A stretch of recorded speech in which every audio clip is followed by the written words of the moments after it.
Hello guys, this is Roy from Arena Mini 4-Wheel Drive Club, Winnipeg, Manitoba, Canada. And for this video, I would like to compare the new version of the floating gear that we made with our friend and to compare with the previous version of the floating gear that we had it and see what's the benefit and what's the difference between those two floating gears. So let's start with the video.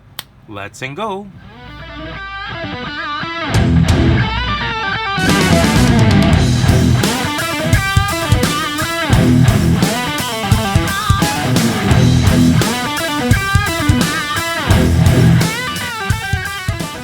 Okay, so as you can see here, we have two different types of the floating gear here, and the yellow one here, it's our previous version of the double 520 floating gear, and this is our new version.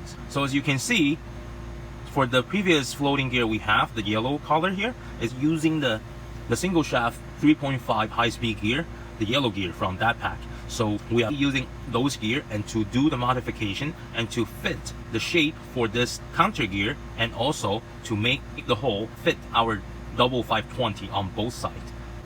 So here I have the picture to show you how it looks like for this inside of this.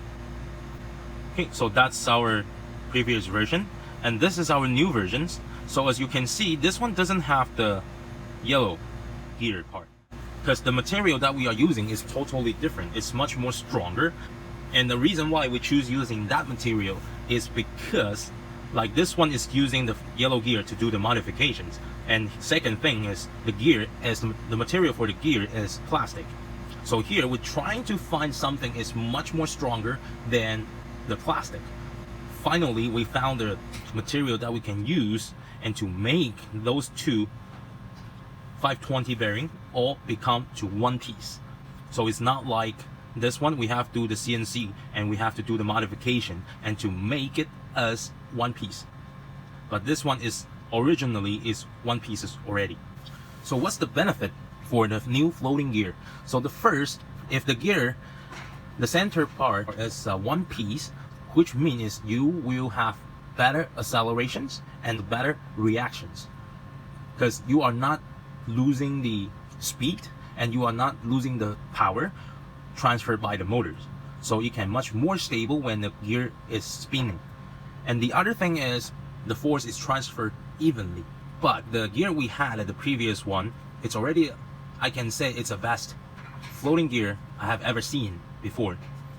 But we cannot just stay like that, say okay, because we already have a good one, so we don't need to think about those anything anymore. We still have to make it the best of the best. So that's the reason why we got this new version, and to make a totally one piece bearing and be able to increase the acceleration and to make the reaction much more faster, and also the force transfer evenly. And another benefit for our new floating gear, every time if you want to wash your gear bearing, you have to remove the bearing from the gear, and when you put it back, there is a possibility you will damage the gear. I'm just saying there is a possibility you would damage the gear. That's possible. So that's why for the new version we do this updated. The new version, you can totally take the whole thing out and to wash your bearing, and then you can put it back. So here I will show you how to make those and all the steps, how to install and remove the bearing, and also I will do some compare difference between the previous one and the new one that we have. Okay, so let's start with the video. Let's go. Okay, so here we're gonna do the clearance compare. So which means is we're gonna put those two gears and with the gear shaft then install into the gearbox, then I'm gonna move it and see how big is the gap and compare which one has more space.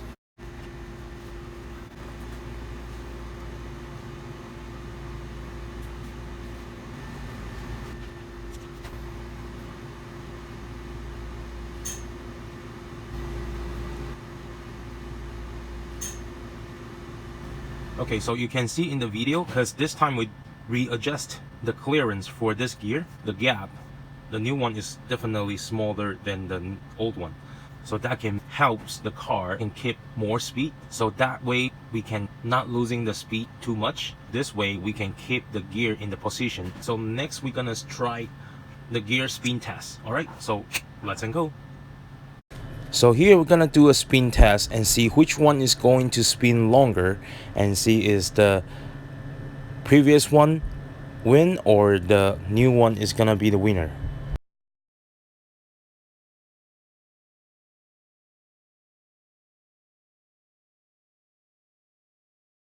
Okay, so the previous one we have 32 seconds, 32.14. So now we're gonna check the new one, see how long that can be.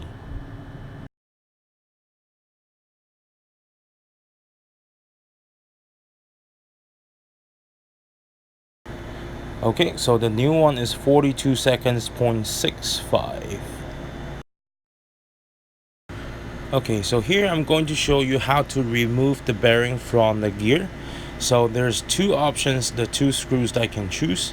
So one will be the damper screws and the other one is hacksaw screws.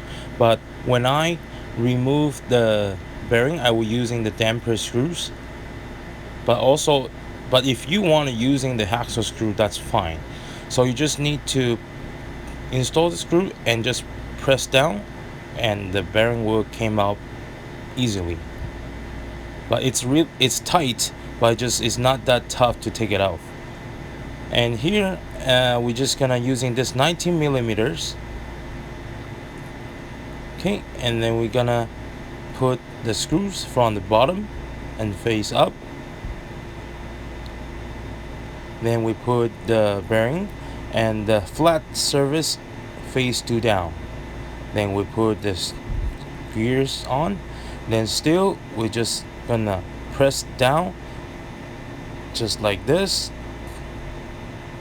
press evenly, and it's done.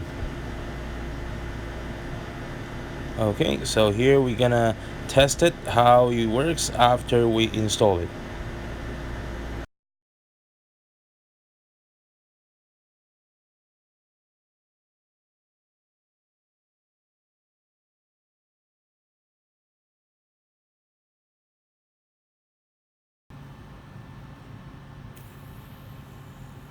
Okay, so this is today's video, and if you're interested on this floating gear, you can straight contact me on my Facebook or Instagram, and I will let you know more details about this floating gear. Alright, so if you have any question about this video, you can also leave your comment at the bottom. I will reply to you as soon as possible.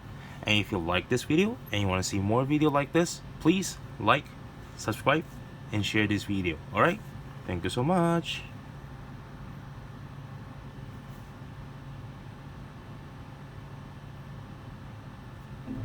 Don't forget to press the bell, so if I have the new video, then you will know it right away.